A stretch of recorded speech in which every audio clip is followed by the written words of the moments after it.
Teman-teman, ini KLX, rangkanya mirip KLX, cuman ini rangka buatan dan pakai bodi KLX BF.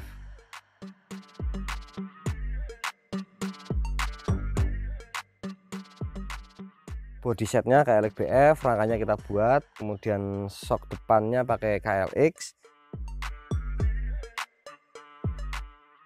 sok belakangnya aftermarket, arm belakangnya pakai KLX.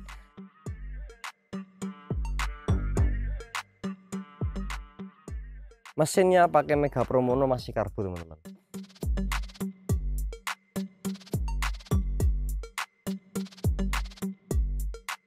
Saya ada ketertarikan dengan mesin ini karena saya sudah lama pakai CRF dengan mesin yang kurang lebih sama, walaupun sebenarnya berbeda karena CRF itu sudah injeksi, kalau ini masih karbo. Bedanya mesin CRF sama Mega Pro Mono menurutku pribadi malah lebih galakan yang karbo teman-teman, lebih spontan gitu loh. Kalau yang injeksi agak lama gitu, kalau karbo lebih galak. Dan durability-nya itu yang saya senang. Saya sering terabas sampai lama banget dan jalur yang berat. Itu bore up dari 2019 motor CRF ku ya sampai 2022 itu nggak pernah ada yang rusak, cuman ganti kampas kopling tok itu.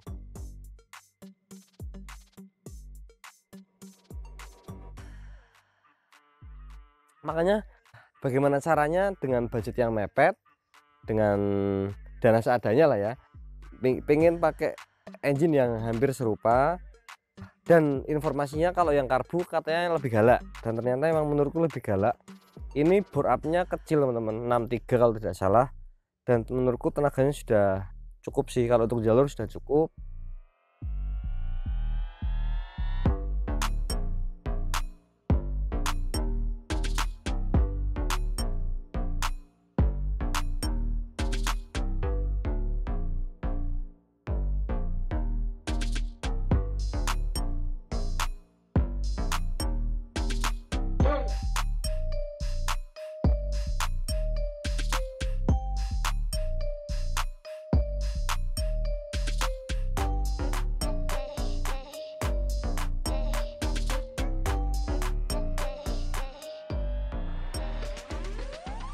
Kekurangannya di motor ini menurutku hanya di suspensinya, karena ini belum proper, harus kalau mau nyaman harus, kalau enggak pakai suspensi orinya KLX yang belakang, kalau enggak ya ini di upgrade punya CRF, belakang punya CRF tambah jos lagi.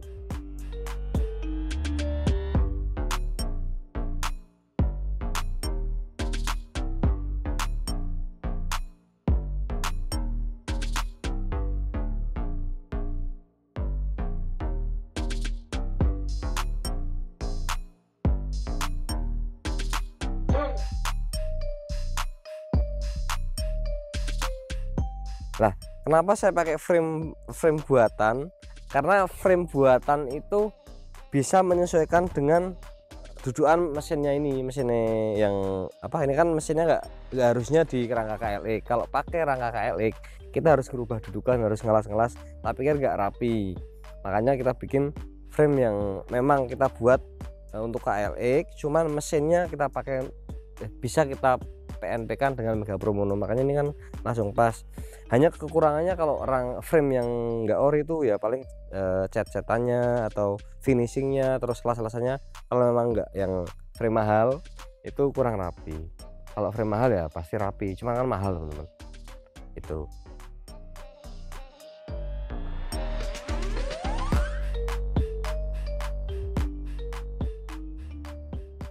Ya kalau motor ini speknya dari atas itu, ini speknya ya stangnya mahal loh. Stangnya ini Proteper original, ini copotan dari KTM Duke, dan ini handguardnya juga Proteper original kanan kiri nih.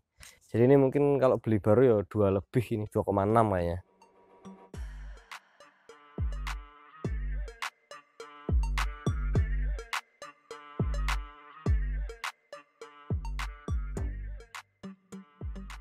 Kemudian ASV untuk rem ya, handle rem sama handle kopling.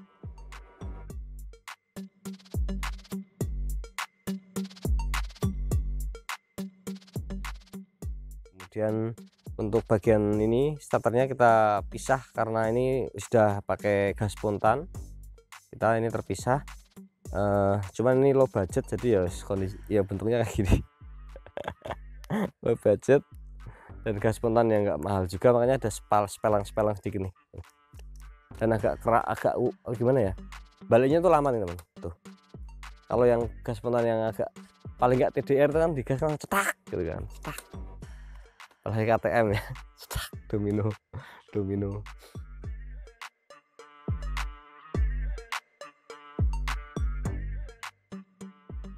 Jadi teman-teman udah ya untuk bagian pengendalian stang sini. Kemudian untuk body setnya kita aftermarket belinya, ini punyanya KLX BF.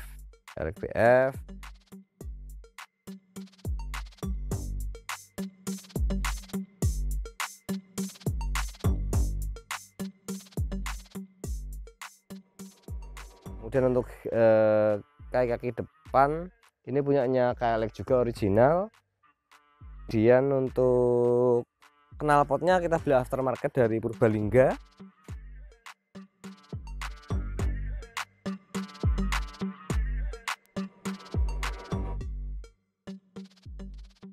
Terus yang sudah saya sebutkan tadi untuk sok tengah, sok belakang ya, ini pakai aftermarket tapi aku kurang tahu mereknya apa. Kemudian untuk armnya original punyanya KLX, kalau nggak The Tracker 150.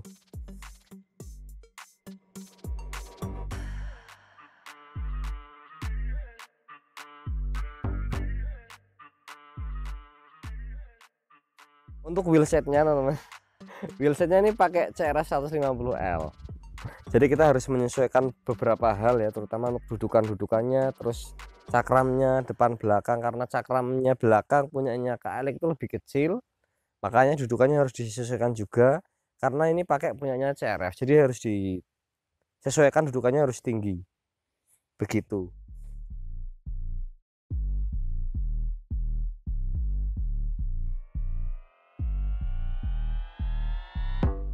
Menurutku sih cukup sebenarnya, bisa mampu lah kalau untuk jalur di daerah-daerah Indonesia itu sudah lebih dari cukup. Cuman kalau mau suspensinya dienakkan lagi ya bisa. Kita coba nanti ya. Saya coba karena saya belum nyoba tuh. Dari dibuat sampai sekarang belum nyoba, ini saya coba tuh.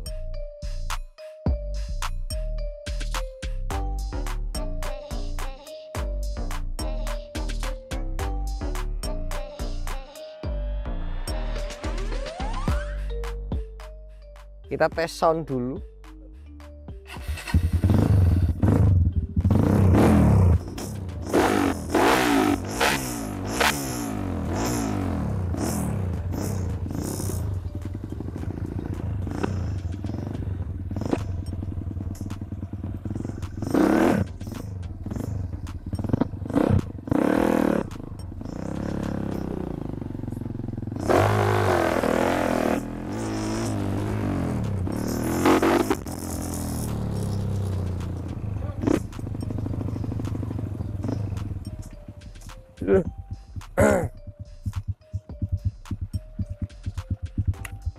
Enak sih teman-teman, setelah saya coba motor ini, menurutku sih enak lah, cukup ya. Kemudian tenaganya juga cukup. Nah, bor 63 itu dibilang gimana ya, cepat-cepat tuh enggak, cuman dibilang lambat juga enggak, tapi nek buat jalur sudah asik teman-teman. Karena nek standar itu biasanya kalau untuk ngelop ya, istilahnya kalau misalkan kita harus melewati dengan cepat itu susah. Gigi 2 dia nggak bisa, gigi 1 ya tetap ngeler gitu.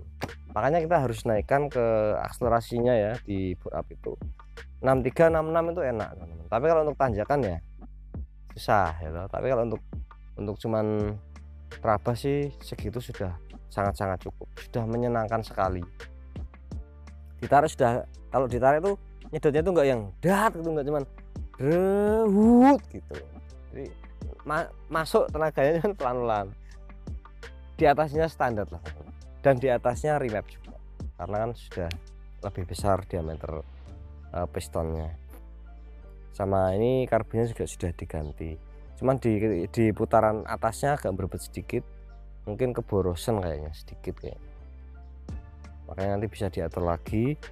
Kalau motor itu kalau kita coba baru tahu kekurangannya. Kalau belum coba nggak tahu. Nah ini kick starternya kan, nah ini pernya udah lemah nih, jadi lari-lari sendiri teman-teman. Jadi kalau kita gas itu dia ke sana cetak gitu. Sebenarnya nggak ngaruh, cuman agak mengganggu ini. Takutnya kalau jatuh bahaya ini. Nanti di tali bisa atau diapain bisa. Begitu teman-teman review saya tentang motor ini dan proses pengerjaannya yang memakan waktu agak lama. Makanya video ini baru saya sajikan. Terima kasih sudah menyaksikan video ini. Sampai ketemu di vlog selanjutnya. Kita mau melanjutkan finishing Sherco. Packingnya sudah dapat. Packingnya sulit sekali dapat. Nanti vlog Sherco tayang setelah video ini.